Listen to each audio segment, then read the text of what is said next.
special guest this evening is Jeff Woolwine, and I'm excited to have him on tonight. Jeff Woolwine is one of the premier videographers of UFOs in the Phoenix area. For years, it has been theorized that Native Americans saw UFOs and carved images of them in the local mountains in Phoenix. Jeff Woolwine has proved this to be true by matching his video footage of UFOs to the petroglyph carvings. Jeff also makes a connection between these petroglyphs and the Phoenix lights. He believes that many of the UFOs seen over Phoenix are actually other life forms unknown to us and has found 4 hotspots there for observing them. Jeff also tells the true story of Phoenix and the Mayan tombs and gold that still lie buried under the sacred mountains there. Jeff has been interviewed on many TV and radio talk shows, sharing his extraordinary research. And so don't miss his local hero of our excuse me while I screw this up. So don't miss this local hero of our UFO community as he presents his UFO footage, taking us deep into the heart of the mystery and wonder of the petroglyphs in the sky. And you can reach his, access his YouTube channel. I posted it in the chat. It's Petroglyphs in the Sky. So go ahead and check that out on YouTube. He has some incredible footage on there. And he's also on Facebook. So please welcome Jeff to the show this evening. Hello there. Hi, thank you so much for having me. Oh, thanks for coming on board with us. It's a pleasure to have you on, Jeff. And there's so much to talk about tonight. And if anybody's actually checked out your work, it's phenomenal. The video and the footage you have acquired is incredible. So let's get started and let everybody know how you got involved in researching this area and what turned you on to actually recording this UFO sightings. That's wonderful. Okay. Before we get started, let's send our prayers out to France. They got hit really hard, and it's such a tragedy what happened in that country. And so I just want to give our thoughts and prayers out to them. Getting into this, it seemed like UFOs. I didn't find UFOs. It was like UFOs found me. And I just simply started watching them back. And as I did, I started, as I was watching them, I just started, finding out their history, trying to figure out, okay, these things are here, they're real, because I'm seeing them, and other people are seeing them also, now I'm starting to see them a lot. So let's try to figure out what's going on. So I did a lot of research over the years. I saw many cable TV shows on UFOs. I did lots of reading, on some of these Dead Sea Scrolls, like the scenes in the Dead Sea Scrolls, along with the Bible and a couple other literature, And I missed the great sighting of 1997, March 13th. But I heard about it, and I think it was in the year 2000, I believe it was, is when I first started seeing like a red light, and they were popping up on the east side of Phoenix, around the Mesa and Tempe area. And that's when we first saw one, and I remember looking at it, and I'm like, you know what? Because I was with some friends, we were getting in the car, getting ready to leave to the store, blah, blah, blah, and I'm standing there, and they're like, what are you doing, dude? And I'm like, I've never seen because at first I thought it was like a radio tower, how the radio towers have red lights up on top, for the airplanes. And so I'm thinking, I've never seen a radio tower out there, I'm like, what the heck is that, And so a friend of mine, I ended up getting in the car, we all left, and another friend of mine said he sat there and watched it for about 45 minutes, and it took off, it went south, and heading towards Tucson. And then about, a few days later, I'm standing outside my friend's backyard, and we're talking, and I hear a helicopter approaching, and it's coming from the east, and it's heading west. It's coming my way, and I noticed that it's a sheriff's helicopter. Now that's interesting because we have the police department out here flying around, things like that. But the sheriff's helicopter, that's kind of interesting. So he's coming above my head, and I kind of looked up a little bit higher, and holy cow, man! I saw this. It looked like a cigarette. It was a long white tube, and it had 2 triangles on the nose of it that seemed to be going back and forth. And this helicopter was under this cigarette type object. And it must have been like, you know, it was quite a good distance away from it, but it kept in pace. You know, it kept underneath this object until the object turned south. And as it did, it went from a long tube to this little white dot. And the helicopter, you know, ended up, you know, following it out there also. Wow. Well, that was pretty crazy. Yeah, you know, I never forgot about that, you know. And so I moved up to New York, and I'm still studying, I'm still reading, I'm still watching TV, trying to figure out anything and everything I can about UFOs. And I go up to, I moved to New York, and in 2001, and I lived about 150 miles away from New York City. And during 9/11, we had a no-fly zone, and there was no aircraft, you know, in the sky at all. And my son and his friends outside playing. And all of a sudden he comes running up and he's like, Dad, there's a UFO, there's a UFO. So I go run to the window, and sure enough, you know, about maybe a couple hundred feet up, it seemed to be this object. And it had 4 spheres on it, 4 silver spheres. And they were connected together. And it was like a jack, you know, the kids jacks, you know, the ball and jacks, you know, you play. Right. It looked exactly like that, right? And it was going counterclockwise. Well, it slowly went and moved over our heads, and one of my friend's son was like, "Oh, it's probably an airplane or something." And I was like, "No, that's not an airplane. I have no idea what that is," you know. And as it went above our heads and going east, it went over some trees. Where this where a park was, and I saw another silver sphere, and had a white tail and a red tip, and it seemed to move closer in with these jacks. And as it started to, a tree got in the way, and we didn't see anything of it. Well, I walked the kids back and forth to school every morning, and I kept reminding them, look, don't ever forget about what you saw in the sky, you know, because I don't want the kids to ever forget about that, because we had a great look at this thing, man. It was great. And so I made sure I implanted it in their heads. Don't forget about that. I've been around a lot of years, and I've never seen anything like that before. So you guys are lucky. You saw something that was really special, and don't forget about it, you know. And so lo and behold, I moved back here to Phoenix, and this is in 2004. And during my studies and investigations, I knew there was a guy named Tom King. He was making the news out here in Phoenix on the east side of Mesa, in Mesa, Arizona, on the east side of Phoenix. And he was making a lot of news appearances, filming lights out there. So I figured, you know what, I have a pretty good idea where these lights are. You know, I'm back in Phoenix. You know, I'm seeing UFOs. And, you know, this seems to be the heart. This seems to be the heart of UFOs in some states, and you know, in the country. So I'm gonna come down here and I'm gonna see what the heck is actually going on. So I got an apartment, and I bought a whole bunch of cameras, and I'm getting ready. And I'm getting ready to take my son to school. I lived like in the heart of Phoenix at the time. And my plan was to eventually move to Mesa so I can start hunting these things down. And I was getting my son ready for school, and I just barely caught the newscast. I turned on the television, and lo and behold, News Channel 3 here in Phoenix, their helicopter pilot caught some lights. But this time it was on the west side of Phoenix. And there must have been about 7 or 8 lights out there. And it was unexplained, you know, it made the news, blah, blah, blah. And I'm like, wow, okay, now is the time to go. So doing all this, I was also watching. I also was watching one of the local access television channels out here, Channel 8, and it also had his name is Dave Morris. He's a Indian tour guide for the city of Phoenix out here in Phoenix, Arizona, and you can find him at the Pueblo Indian Art Museum downtown. And so I saw him on Channel 8, and they're hiking South Mountain. And he's got a tour with him, and one of the people, one of the guests there was asking him, well, hey, you know, this is like a little stick figure guy, and something is above his head.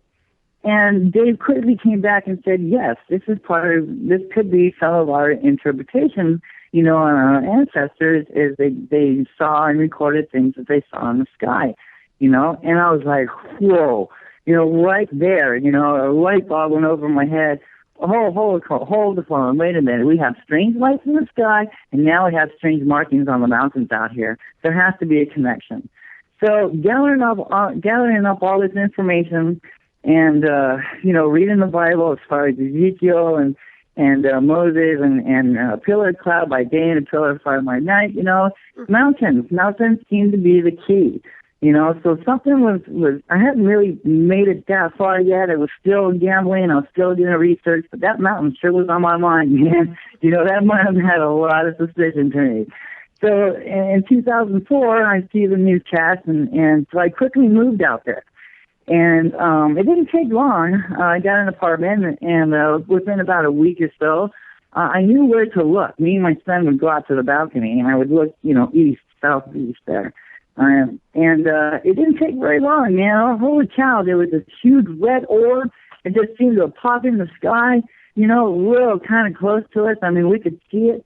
And then two others popped in, and they were kind of crooked. They were equal distance away from each other. They were kind of, far, but they were staying together. They were kind of like tilted a little bit, if you will. And it was heading towards South Mountain. And two would pop in, they would move, and then they would disappear. And then two more would pop in, just like that. And it would move across the sky towards South Mountain and disappear.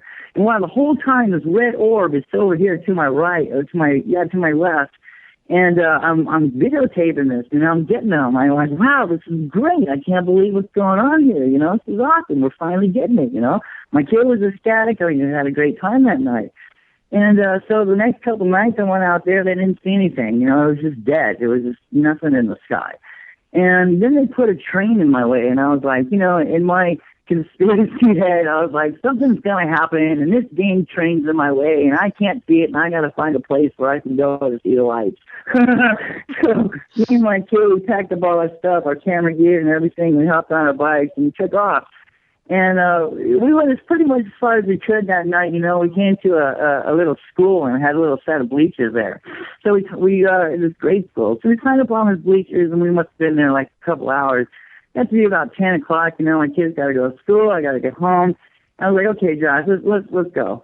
And as soon as we were about to leave, holy cow, boom, I saw a string of lights in the sky real quick, real flash, just enough to get my attention. And I was like, wait a minute, hold on. And I propped up the antenna, the tripod, and I got the camera all ready to go. And then, no, all of a sudden, boom, boom, two lights pop up right in front of us. And they seemed to have dots in the middle.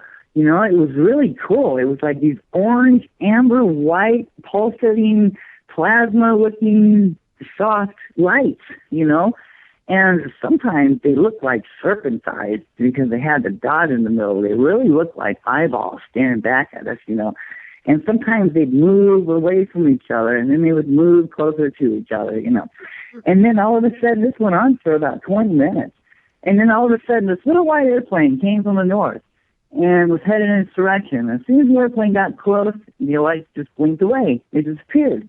And I was like, holy cow. So that was just an amazement, the whole night ride home and going home and going over the footage, looking back at it. And I'm like, wow, this is great. I've got to find a better spot for us to go. Mm-hmm. So during the daytime, we took off.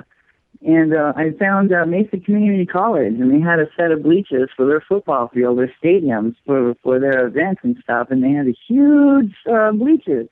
So we climbed way up on top of those bleachers. And sure enough, I could see the whole city. Nothing was in my way. And I'm like, this is perfect. This is in the summer of 2004. So I'm like, okay, we're going to sit here and we're going to see what's going on in our valley. And it didn't take long, holy cow. But they popped up right there close because we had a good view of South Mountain. We're like about a few miles away from South Mountain, but we had a pretty good view of it. And these lights were popping up on the east side of South Mountain, and generally, basically in the same area. It's like they never left that area. I mean, some would pop in, and then they would move to this area and then slowly disappear. And then two more would pop in, slowly move to that area and disappear. And, I sat and I filmed them, for weeks, days, the whole summer, months at a time. These lights were here, and sometimes it was kind of funny, because the Mesa Community College a few times would have a football game going on, and there was crowds of people there, but yet my Uh-oh. You okay? Are you still there? Yeah, I'm here. You okay? Okay, yeah, okay, yeah.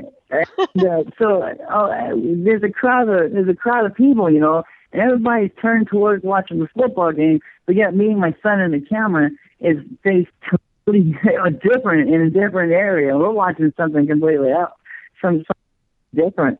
You know, we had a couple of cops come up there and asked us, "Hey, what are you guys doing?" And I was like, "You know, I'm checking these lights." And I pulled out my phone and I showed them photographs. And by the time they were leaving, they're like, "Wow, did you see that? You know, that was really neat." So the cops knew what I was doing up there, you know. And so I'm calling the news, and I'm like, "Hey, you know what? There's lights going on out here. Is anybody reporting this?" And they didn't hear anything for about maybe a month or so. And then all of a sudden, I think Channel 3 called me, and they wanted to do a story. So I was like, okay, cool. So we ended up, I think I did about 4 or 5 news interviews that summer of 2004. And basically the end result, I mean, they got everybody involved with this. They got the city archaeologists later involved with this when they started coming up with the petroglyphs idea. They got the military involved with this, and they started dropping flares in front of us, trying to convince us that these are flares, you know, blah, blah, blah, blah, blah. And nothing made sense. You know, the end result of all this is that everybody was seeing flares. Well, that was just crazy because this was 150 miles away, and we would not see these flares. These lights are right here in the city. You know, they're hanging over this certain spot on the east side of the mountain here, over here. You know, and one of the news anchormen, he asked me, he's like, well, I was telling him, and I was like, you know, these lights are just hanging out right here. You know, what's up with that? He's like, well, you know what's out there, don't you? I go, no. He's like, well, there's a power plant out there. And I said, oh, really? He's like, yeah. Oh, okay. So, you know, and it was interesting, too, because, you know, I've seen photographs. We have a nuclear power plant that's a few miles out of Phoenix out here, and it supplies power for about 2 other states, 3 or 4 other states. Mm-hmm. And I've seen photographs of lights hanging over that power plant, all kinds of different color-looking, Christmas-looking lights, neat lights hanging over that power plant and stuff. Well, in 2004, the news let us know that they were turning off some of this nuclear power plant. They're going to turn on the electrical power plants around the valley. And when it did, it actually attracted these UFOs to that power plant. You know, that was my conclusion afterwards. And after investigating all that I've seen, all that I found out, you know, when they shut that power building and they turned on the electrical, boy, those things were here, man. They were coming around those power plants. And in 2004, we had a grid go down. There was so much power being drawn out, you know, people were turning on the air conditioners because it was so hot and other things going on. It blew a grid out, and they had to pull a whole new one in from California. You know, later on, I'm thinking about this, and I'm like, you know what? Those lights are hanging over that power plant, and if they're absorbing that energy, you know, what if they're the ones that caused that breach to go down? You know, it caused the grid to go down. You know, it's very possible. You know, and of course, in the summer, they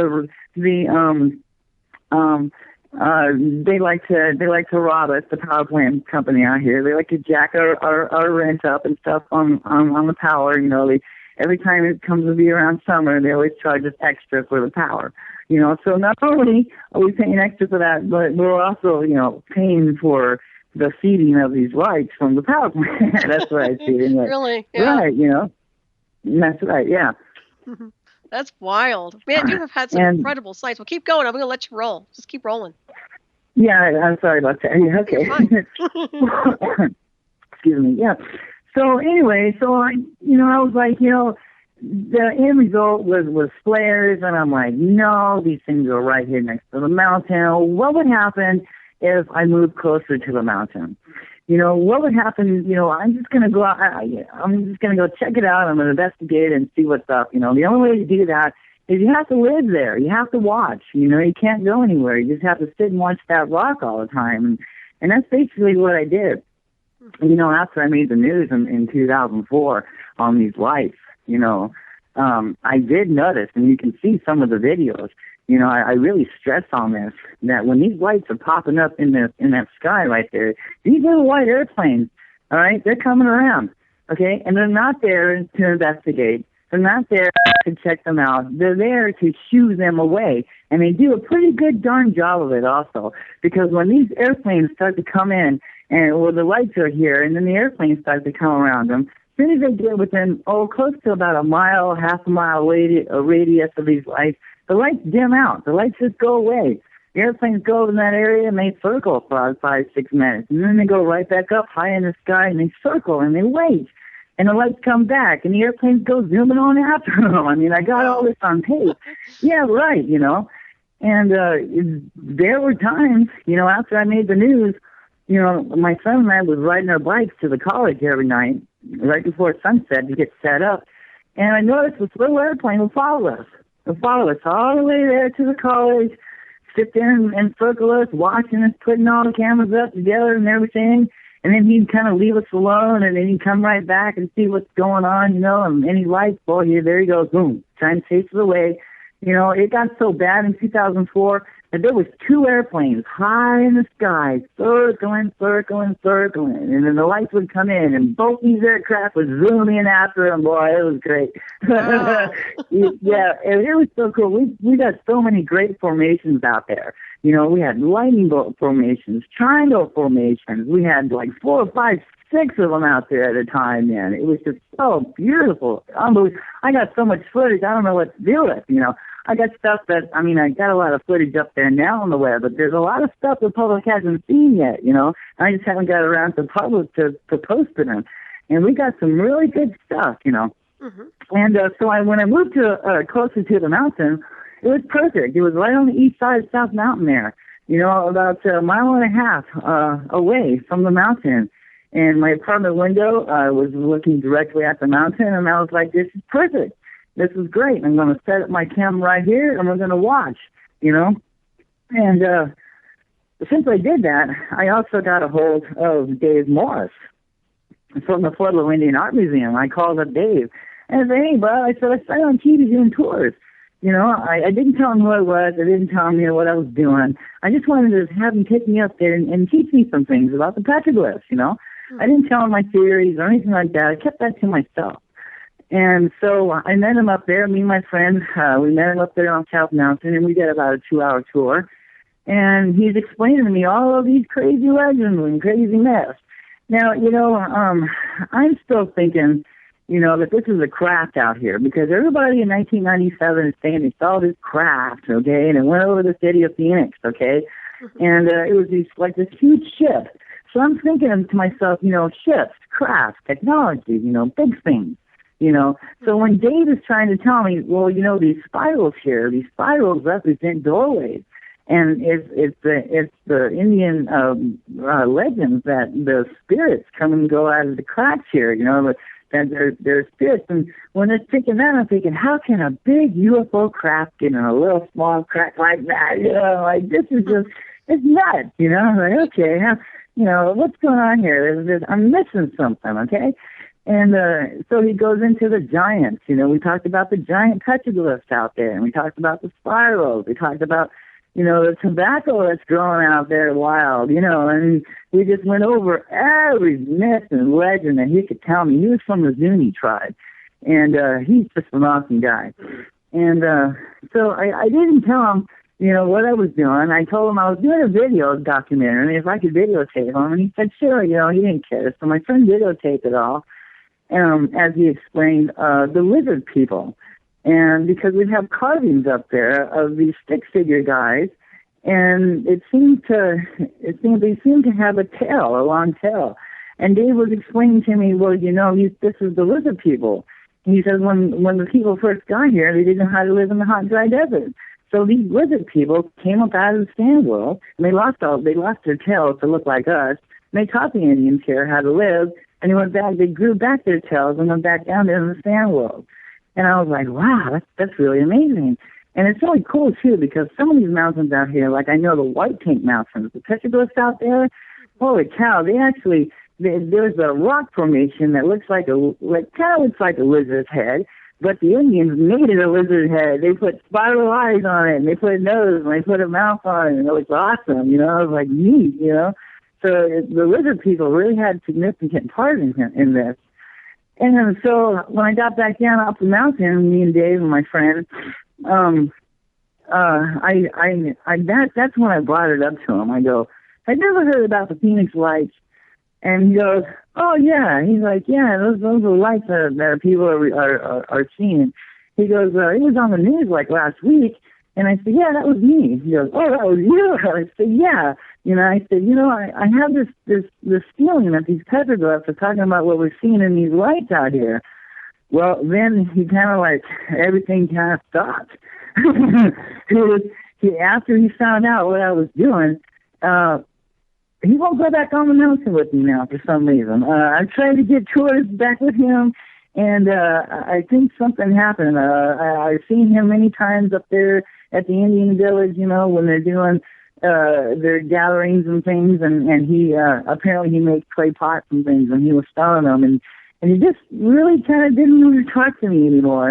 And after coming to find out, after talking to some other Indians about this, about the petroglyph theories, a lot of them, it's kind of forbidden to talk about this, and this is the reason why a lot of people to this day don't know about the petroglyphs and don't know about the meaning, because it's kind of like forbidden. It's like, because what had happened is the holocom, and the holocom is a payment word for the people who were gone, the people who went missing, because we don't know what happened to these Indians here.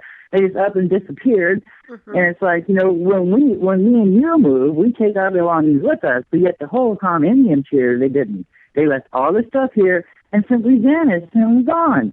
And so the archaeologists are trying to tell us, well, it's because it's out, got too hot, so they migrated somewhere else.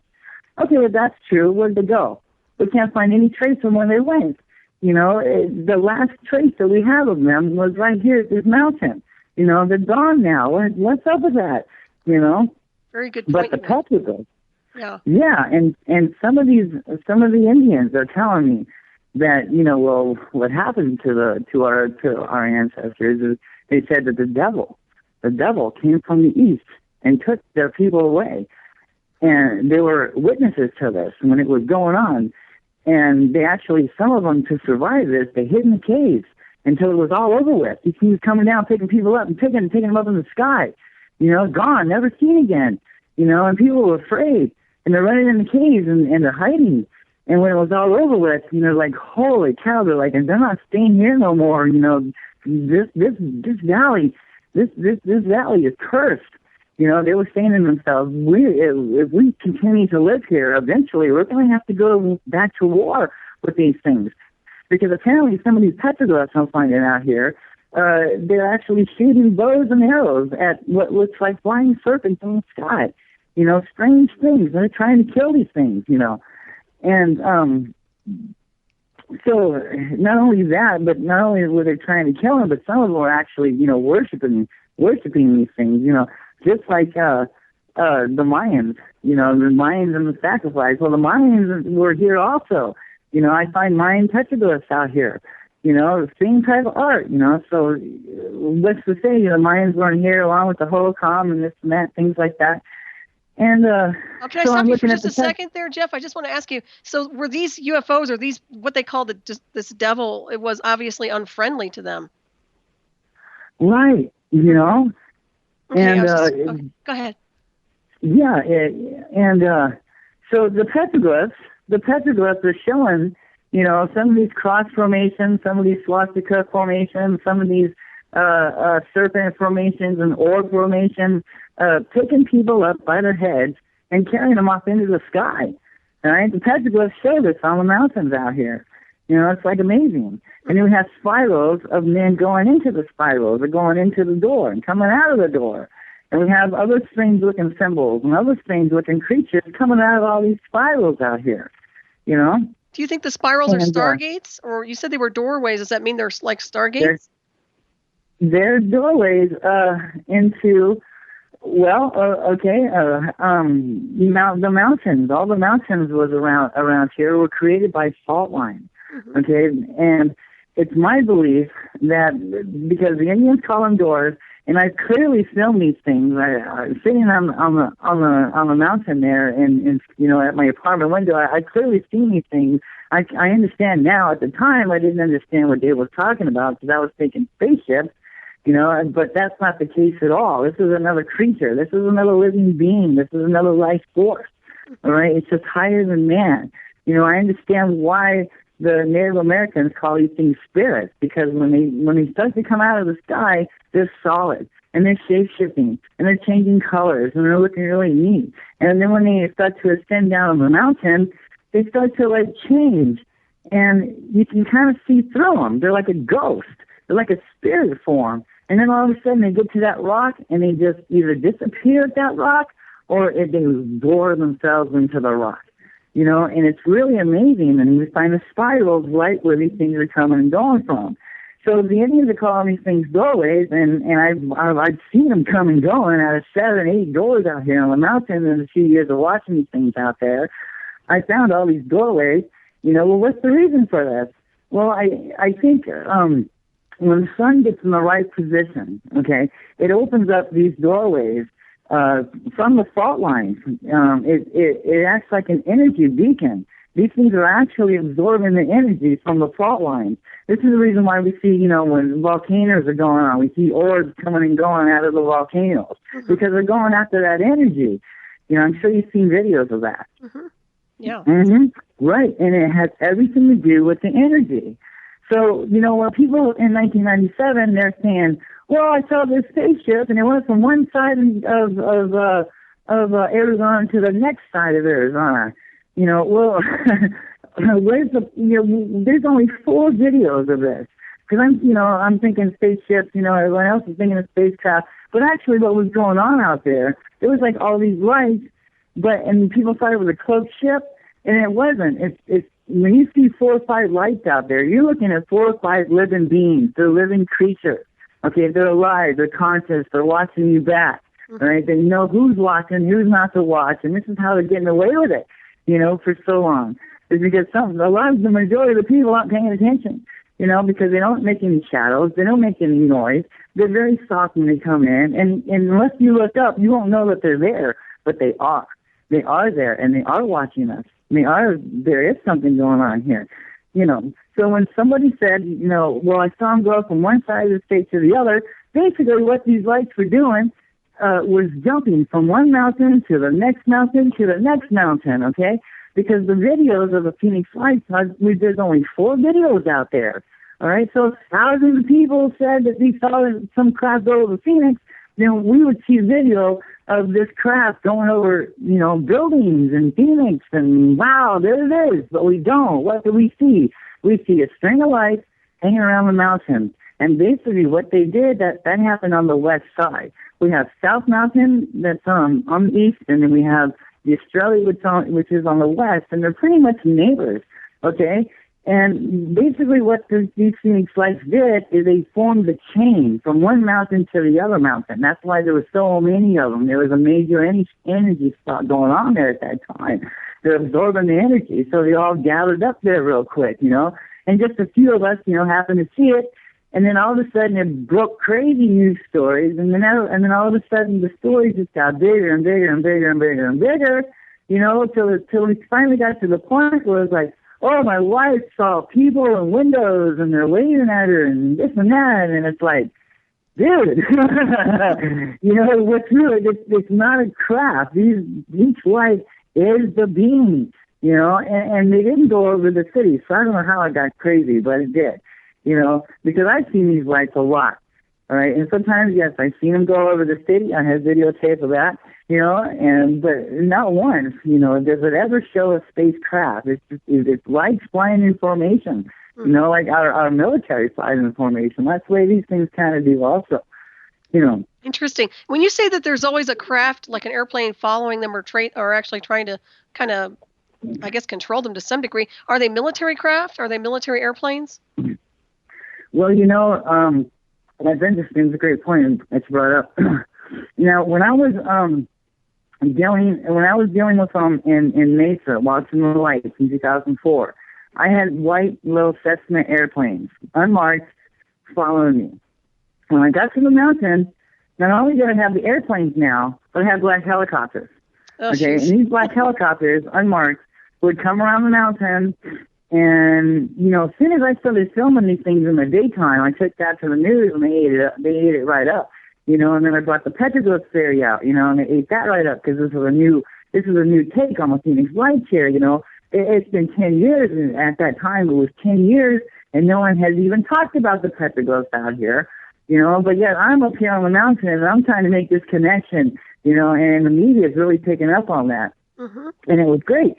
You know, and so we didn't, the black helicopters, there was like this one time, this red serpent, it was so cool. Okay, about 3 days prior to this, my son and I was up there hiking on a mountain, and we came across this canyon.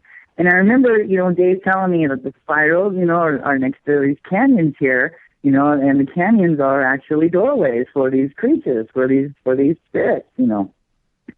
So I'm finding spirals all over this canyon, and it's one little neat design.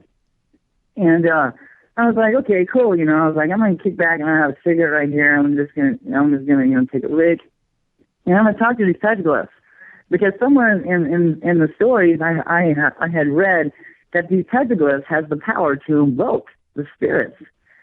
And that's basically what I did. I sat there in front of the petroglyphs when I was having a cigarette, and I'm like, you know what, you guys are really cool. You know, I haven't seen you in a few days. You know, why don't you come and see me? You know, come and see us. You know, let me film you. Don't be shy. You know, it's cool. It's only me and the camera. You know, nobody else. You know, and oh my gosh, like 2-3 days later, I'm getting my son up for school, and high up on that top of that canyon where my son was a few days earlier, this red-looking huge serpent thing just absorbs himself out of that canyon there, climbs and walks up to the sky. You know, you can see his tail in the video. He's moving his tail back and forth like he's actually walking in the sky. It's crazy. And he gets about 1,000 feet up, and then he turns and he starts heading my direction. And by the time I know it, I got my camera out my window, and he's right above us. He's out there in the parking lot, you know. He's right above in the sky, above the parking lot, you know. And by that time, I had to get my kid off to school, so I grabbed my camera, ran outside, and turned on the camera, and this is when I got in the parking lot. And lo and behold, he's right above us, and he's doing all this neat stuff, man. You know, he's doing a cross formation, and then he does a serpent formation, and then he does his line, and he's just so neat, squiggling around up there, you know. And I usually walk my son to the bus stop, but then I told him, I was like, Josh, you're going to have to go this time because I'm going to film this thing. You know, this is great. He's like, okay, cool. So he starts to take off, and he's like, bye, Dad, I love you. And that thing looked at my kid, and then it seemed to look back at me, and then it seemed to look back at my kid, and then it started doing all other neat formations and things. And all of a sudden, I heard airplanes. Here they come. And it was 2 white airplanes, and they were getting ready to ambush this thing. It looked like one was on either side of them. 2 airplanes, about a mile or 2 away, far away from each other, and they were closing in on this thing. And it's like somebody knew that this thing was here, you know. And all of a sudden, when that happened, it started to move. It got out of Dodge real quick. And it went over our head, and I ended up watching it as it dropped down, and it seemed to go, it went over Phoenix, and it dropped down in some other mountains. I believe it was either Camelback Mountain or Pilot's Peak, formerly known as Squaw Peak. And I think it landed out there. I think it went into that mountain. So basically what these things are doing is they're coming from one energy spot to the next energy spot. And we're just having to see them in the middle. You know, this is how we're seeing them, you know, because they're going to another energy spot. Right. So you're saying they're also connected to the mountains as well. Yeah, you know, so I took that to the news. And after that sighting made the news, the next day, a black helicopter was hanging around. And he went right to that spot.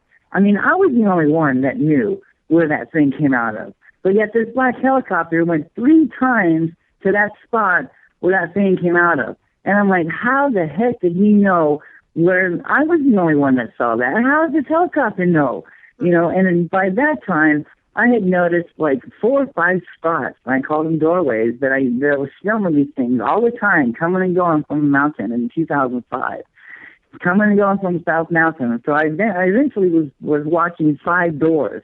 And lo and behold, holy cow, he knew where to go. He went to all my 5 doors I was watching, and then he ended up showing me some other doors that I didn't know what was out there. And I'm like, okay, cool. Go ahead and tell me where the doors are, bro.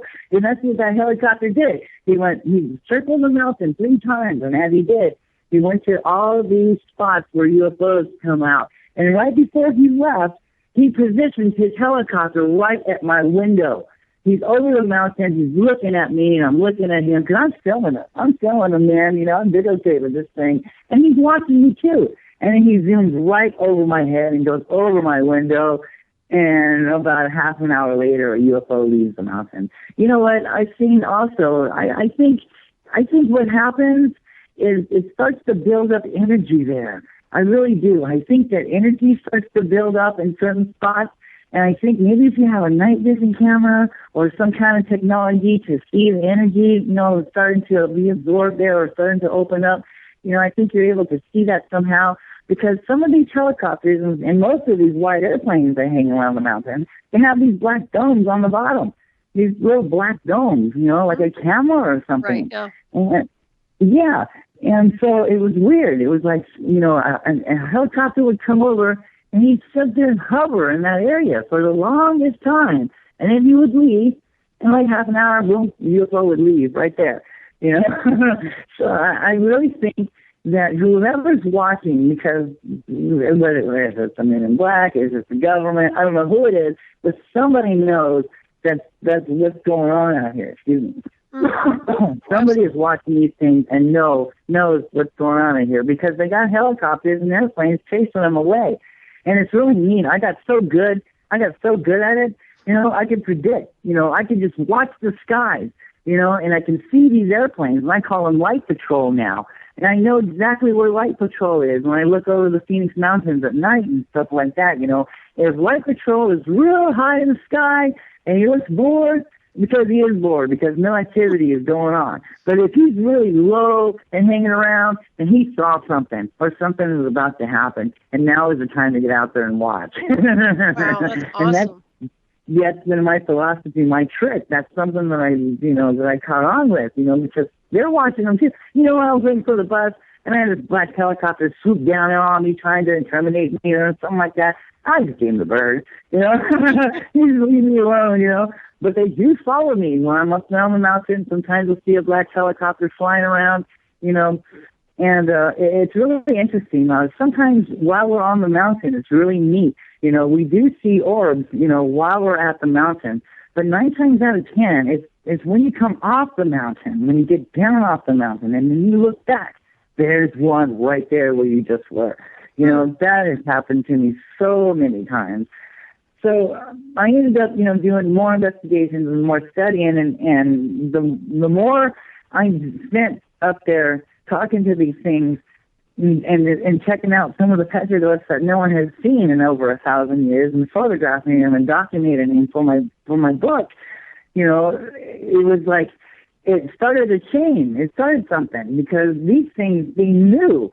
It was weird. It's like they knew I was there. They know I'm specifically there to watch them, and they did. They presented themselves to me in glorious fashion. I had diamonds flying at me and go right over the window. I had these other strange creatures, these bright-looking things coming at me, and I had orbs and serpents and just crazy, crazy stuff.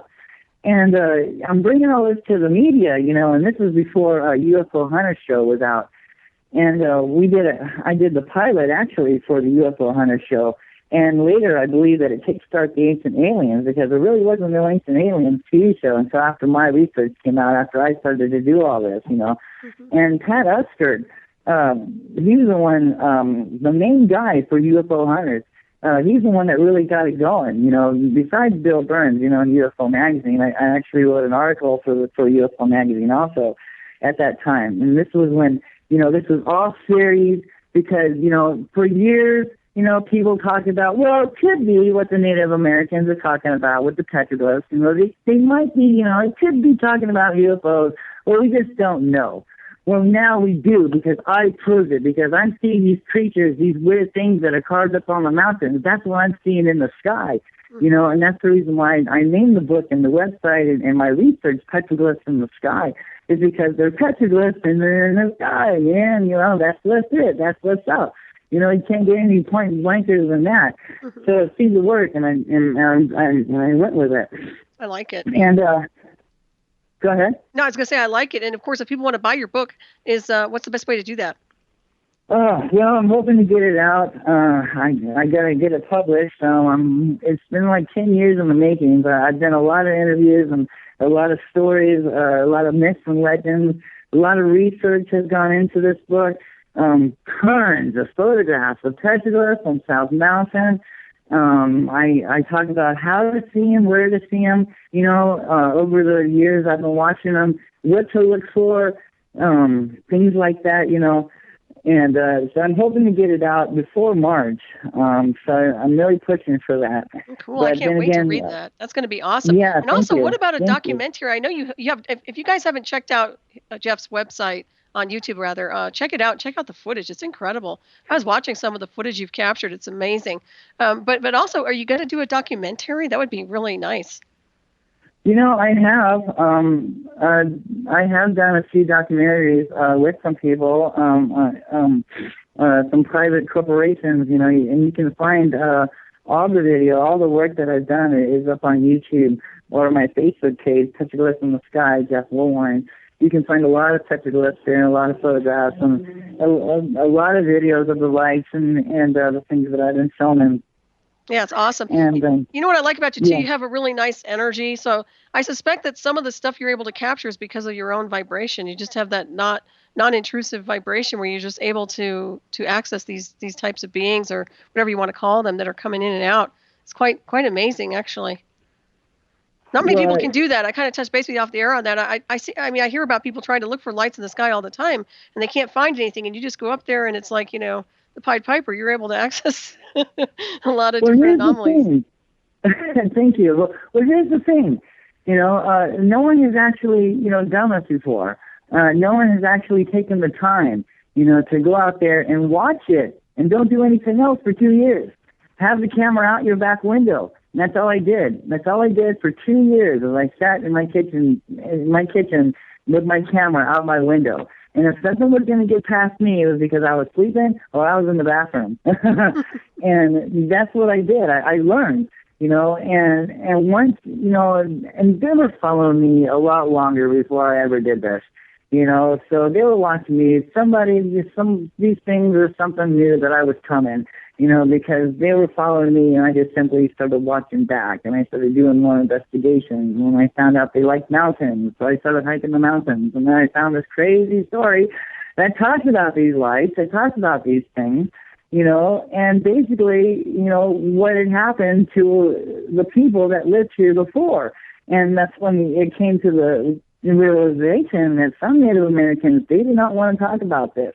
You know, some Native Americans will, but then some Native Americans just, it's like taboo to them or something. You don't talk about what happened here. And you know, even back in the day when the Depression was going on, all right, President Roosevelt had that New Deal, and he set up the CCC workers, the Contribution Society Group or something like that.